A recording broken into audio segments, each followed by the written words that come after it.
Alexandria, 323 a.C. Um jovem rei, no auge de sua glória, acorda tremendo, o corpo ardendo em febre. Alexandre, o Grande, o homem que conquistou o mundo, está à beira da morte. Um copo de vinho, uma traição sussurrada ou apenas o peso de um destino cruel. Em poucos dias, o maior império da história começaria a desmoronar. Mas como um garoto de uma pequena cidade grega, se tornou o senhor de um mundo. E por que sua morte ainda hoje é um mistério que intriga até os mais sábios? Fique comigo, porque essa história é uma montanha-russa de glória, traição e tragédia. E se você acha que sabe tudo sobre Alexandre, pense de novo. Imagine uma noite quente na Macedônia, 356 a.C., em Pela. Uma criança nasce sob o olhar feroz de Filipe II, um rei guerreiro, e Olímpia, uma mãe cuja ambição rivalizava com os deuses. Eles a chamaram Alexandre. Desde pequeno, ele parecia destinado a algo maior. Aos 10 anos, enquanto outros meninos brincavam, ele domava Bucéfalo, um cavalo selvagem que até os homens mais fortes temiam.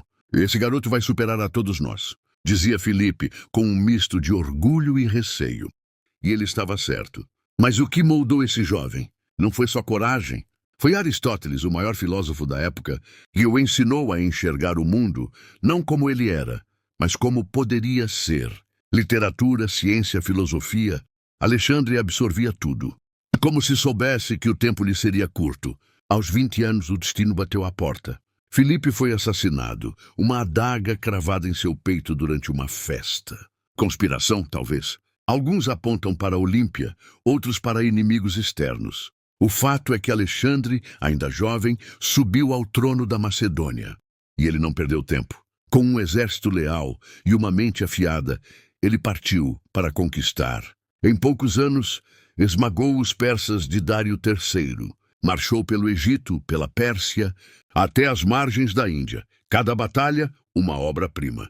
Cada vitória, um passo rumo à imortalidade. Ele não apenas conquistava terras, ele espalhava a cultura grega, plantando cidades com seu nome, como Alexandria, faróis de um novo mundo. Mas o que é um império sem um rei? E se o rei for traído por aqueles que juraram protegê-lo? Voltemos àquela noite fatídica em Alexandria. Alexandre, com apenas 32 anos, estava fraco, incapaz de falar.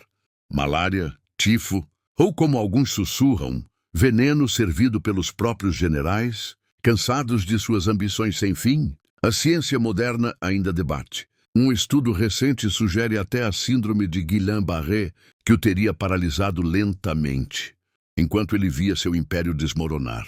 Fato é que sem ele tudo ruiu. Seus generais, os diádocos, dividiram o império como abutres. E você, o que acha disso? Comente aí, porque essa história só fica mais intensa. Fique ligado, porque a seguir, vamos revelar como um jovem príncipe se tornou o rei dos reis, e como seu sonho mudou o mundo para sempre. Vamos voltar à Macedônia, onde um jovem Alexandre, recém-coroado aos 20 anos, olhava para um mundo que parecia pequeno demais para suas ambições. O trono ainda estava quente com o sangue de Filipe II, e sussurros de conspiração ecoavam pelos corredores de Pela. Quem matou o rei? Seria Olímpia, a mãe feroz manipulando as sombras? Ou inimigos externos, temendo o que estava por vir? Alexandre não tinha tempo para lamentos. Ele sabia que um rei fraco é um rei morto. Então, com um brilho nos olhos que misturava genialidade e loucura, ele pegou as rédeas de um reino instável e começou a forjar um império que o mundo nunca esqueceria. E acredite, se você acha que a história dele é só sobre batalhas, espere até descobrir o que realmente o movia. Comente aí o que você acha que faz um homem querer conquistar o mundo. A primeira prova de fogo veio rápido. As cidades gregas, como Tebas, acharam que o jovem rei era apenas um garoto arrogante.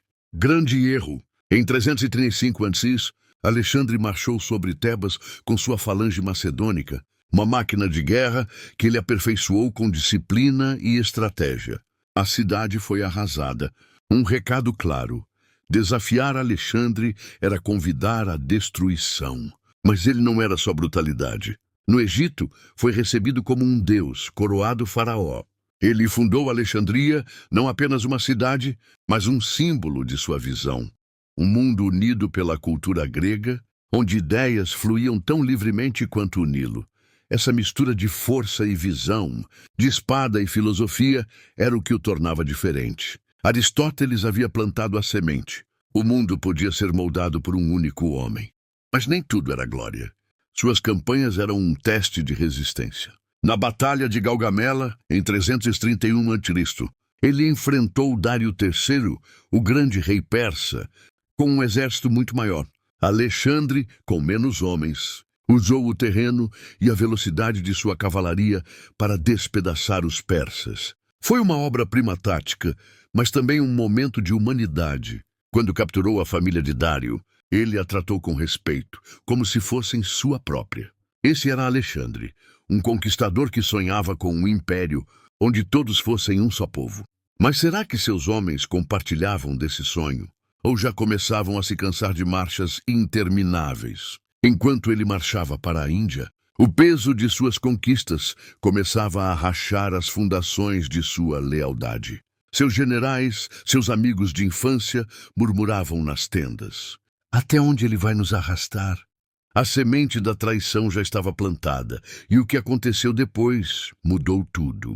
Fique até o final, porque a traição contra Alexandre é o tipo de reviravolta que faz a história pulsar como um thriller. E se você está impressionado com o que ele conquistou, espere até ver como tudo desmoronou. O sol queimava a terra da Ásia, e Alexandre, agora com quase 30 anos, marchava rumo ao desconhecido. Suas botas pisavam solos que nenhum grego havia tocado antes, do deserto da Pérsia às selvas da Índia. Cada passo era uma declaração. O mundo era dele para tomar. Mas enquanto ele sonhava com horizontes infinitos, algo sombrio crescia em seu próprio exército. A lealdade, que antes era inabalável, começava a rachar como um vaso de argila sob pressão. Seus homens exaustos olhavam para aquele jovem rei, meio deus, meio louco, e se perguntavam: vale a pena segui-lo até o fim do mundo? E você o que acha? Comente aí, até onde a ambição de um homem pode levá-lo antes que tudo desmorone. Na Índia, em 326 a.C., Alexandre enfrentou uma de suas batalhas mais brutais, contra o rei Poro, na Batalha do Hidáspes. Imagine a cena: chuva torrencial, elefantes de guerra avançando como montanhas vivas, e a falange macedônica já desgastada, lutando contra um inimigo feroz. Mesmo assim, Alexandre venceu, com sua cavalaria cortando as linhas inimigas como uma lâmina. Poro, derrotado, foi tratado com respeito, quase como um aliado. Esse era o paradoxo de Alexandre.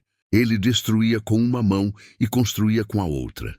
Mas seus soldados não viam mais sentido. Após anos de marchas, batalhas e feridas, eles estavam no limite. Em um momento histórico, às margens do rio Beas, eles se recusaram a seguir adiante. Alexandre, o invencível, foi parado não por um inimigo, mas por seus próprios homens. Esse foi o primeiro sinal claro de que o império tinha fissuras. Alexandre voltou para a Babilônia, mas o peso de suas conquistas já o consumia. Ele bebia mais, se isolava e os sussurros de traição cresciam.